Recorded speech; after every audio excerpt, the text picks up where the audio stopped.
Bom dia, queridos irmãos e amigos. É um prazer estar com vocês aqui nesta manhã para meditarmos um pouco na Palavra de Deus. Tem sido um grande prazer para mim, eu confesso uma grande alegria de podermos estar buscando do Senhor. Eu espero que esse tempo esteja despertando em você cada vez mais curiosidade em conhecer a Cristo. Olha que tem muita coisa de Cristo que nós precisamos aprender. Sim, nós não sabemos tudo de Cristo, nós precisamos conhecer e seguir conhecendo e aprendendo mais sobre essa graça maravilhosa, o poder de Deus que restaura as nossas vidas. Sim, há muito que aprender. E nós estamos nesse tempo aqui vendo sobre a formação da igreja, dos primeiros momentos, de como caminhavam os apóstolos, pregando o evangelho, ensinando as pessoas sobre Cristo. E é isso que nós temos visto. E vamos continuar vendo aqui no capítulo 9, do verso 10 até o verso 19, que fala exatamente sobre a visita de Saulo a Ananias. E está escrito: Ora havia em Damasco um discípulo chamado Ananias. Disse-lhe o Senhor numa visão: Ananias? Ao que respondeu: Eis-me aqui, Senhor. Então o Senhor lhe ordenou: Dispõe-te e vai à rua que se chama Direita, e na casa de Judas procura por Saulo, apelidado de Tarso, pois ele está orando. E viu entrar um homem chamado Ananias, e impor-lhe as mãos para que recuperasse a vista. Ananias, porém, respondeu: Senhor, de muitos tenho ouvido a respeito desse homem, quantos males tem feito aos teus santos em Jerusalém. E para aqui trouxe autorização dos principais sacerdotes para prender a todos os que invocam o teu nome. Mas o Senhor lhe disse: Vai, porque este é para mim um instrumento escolhido para levar o meu nome perante os gentios e reis, bem como perante os filhos de Israel. Pois eu lhe mostrarei quanto lhe importa sofrer pelo meu nome. Então Ananias foi, e entrando na casa, impôs sobre ele as mãos, dizendo: Saulo, irmão, o Senhor me enviou a saber o próprio Jesus, que te apareceu no caminho por onde vinhas, para que recuperes a vista e fiques cheio do Espírito Santo.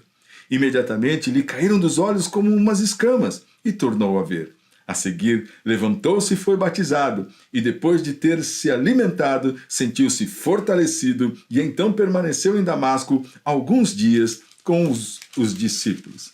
Então nós vemos aqui esse momento maravilhoso, logo após a conversão de Saulo, onde então ele entra na cidade de Damasco, e o Senhor chama um homem, e lhe dá realmente uma visão, e esse homem se chamava Ananias, um cristão piedoso, um homem fiel. O Senhor vai até ele, lhe dá uma visão e o chama. Disse assim: Ananias, ao que respondeu: Eis-me aqui, Senhor.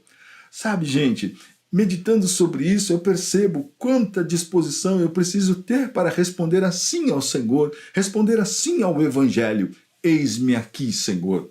Nestes dias, nós estamos vendo uma indisposição muito grande dos cristãos com relação ao Evangelho, com relação a Cristo. Uma indisposição de rebeldia, de desobediência, não é? De interesses, de egoísmo, de prazeres. Tantas coisas têm impedido, atrapalhado a nossa disposição diante do Evangelho. Mas o Senhor continua chamando os seus filhos, como chamou Ananias nesse momento tão importante. Por quê? Porque ele seria portador de bênção na vida de Saulo. Ele diz assim: olha, vai naquela rua chamada Direita, lá você vai encontrar um homem que Saulo, apelidado de Tarso, porque ele está orando. E logo Ananias reconheceu que esse Saulo era aquele que matava os cristãos, que levava para serem mortos e destruídos. Então Ananias, naquela hora, falou: puxa vida, Senhor, eu tenho ouvido a respeito desse homem, quantos males ele tem feito aos santos em Jerusalém. Olha, o senhor quer que eu vá lá abençoar, ajudar um homem que tem feito tanta coisa ruim? E para que trouxe inclusive autorização dos principais, ele sabia disso, dos sacerdotes, para prender a todos os que invocam o teu nome. Mas o Senhor lhe respondeu: vai, porque este é para mim um instrumento escolhido para levar o meu nome diante de gentios e reis, bem como perante os filhos de Israel. pois eu lhe mostrarei quanto lhe importa sofrer pelo meu nome. E aqui nós vemos realmente uma ação de Deus. Você quer conhecer o Senhor? Pois então você pode ver nessa passagem que Deus permite alguém sofrer? Sim, permite. Permitiu na vida de Saulo. E nós sabemos que a vida do apóstolo Paulo foi certamente uma vida de grandes acontecimentos, de sofrimentos, né? De adversidades, e problemas, e perseguições, e açoites, não é? E de ódio que as pessoas tinham dele por conta da sua fidelidade. E, de fato, aquilo que o Senhor está falando aqui aconteceu na vida do apóstolo Paulo. O quanto ele vai ter que sofrer por mim. Então Ananias foi. Então Ananias foi. Que esta palavra possa tocar o nosso coração nestes dias. Talvez o seu vizinho, talvez alguém da sua família precise do Evangelho de Cristo. Quem não precisa? Mas sabe o que existe entre nós? Existe preguiça.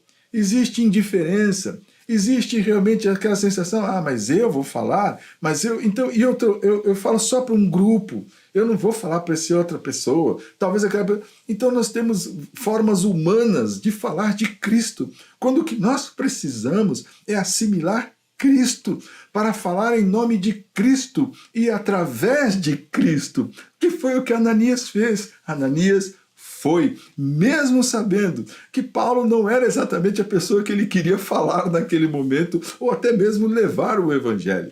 Mas ele foi e orou. E quando ele orou, ele disse assim: Saulo, irmão. Percebe agora qual era já a disposição mental e de coração de Ananias? Saulo, irmão. Agora Ananias não estava mais tratando Saulo como aquele que odiava, que maltratava, que queria matar. Agora Ananias, pela palavra do Senhor, já tinha lavado o seu interior, mudado o seu conceito e chamando de Saulo de irmão. O Senhor me enviou para que você recupere a sua vista e fique cheio do Espírito Santo.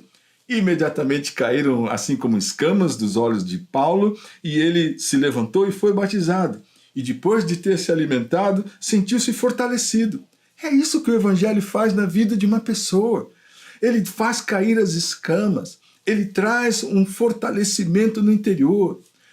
Minha gente, nós precisamos nos apropriar da formação da igreja nesse tempo e deixar as coisas sociais, que não servem para nada, que muitas vezes estimulam a carne, a vaidade, o orgulho, para estarmos nos atentando para isso. Mas sim, as pessoas fazem, eu não sei, as pessoas podem fazer até pior, porque nós estamos chegando no final de todas as coisas, e a Bíblia previu que os homens no final dos tempos seriam orgulhosos, rebeldes, nós vamos ver muita coisa feia por aí. Mas você, qual será o seu procedimento diante dessa palavra? Que nós possamos ser como Ananias e estarmos dispostos a responder ao Senhor: eis-me aqui, e irmos realmente diante daquilo que o Senhor tem para as nossas vidas. Sê tu uma bênção. Fique firme e que o Senhor te faça cada vez mais forte.